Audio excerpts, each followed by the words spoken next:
Today, I got an interesting message. One that I was definitely not expecting. One that could change things in an unimaginable way. A Greenup man who wishes to remain anonymous due to fear of government backlash awoke to discover shapes pressed into the wheat growing behind his home.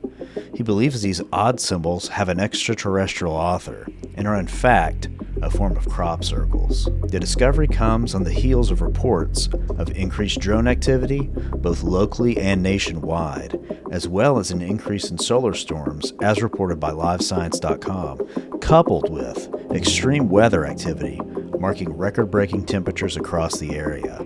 Neighbors react. I've never seen anything like that before. That is weird. Some report seeing odd lights the night before near this location, but nothing has been confirmed by local radar at any of the nearby airports. Crop circles are a phenomenon typically found in farm country, near water sources or Indian burial sites. There's no detailed information on how they are created. Most speculate that a large craft has landed and created the design, or that they were perhaps a form of markers for other visitors to follow. Regardless, local authorities insist there's nothing to worry about. As for us, we will continue to keep our eyes looking upward.